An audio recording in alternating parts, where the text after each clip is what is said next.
अस्सलामुअलैकुम बच्चों। वालेकुम अस्सलाम टीचर। बच्चों, आज हम गेसिंग गेम खेलने वाले हैं, जिसमें मैंने स्लेट पर 1 से 100 के दरमियान का एक अदद लिखी हूँ। आपको वो अदद पहचानना है। जो बच्चा सही पहचान जाएगा वो पाएगा बिस्किट। तो चलो ये फन गेम शुरू करते हैं। जी हाँ टीचर। बताओ अलीशा।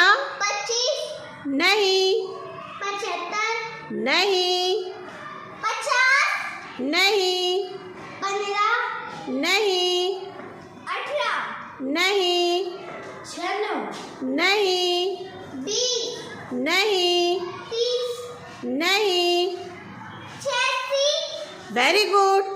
मैरिन ने सही बता दी, इसलिए मैरिन को मिलता है बिस्किट।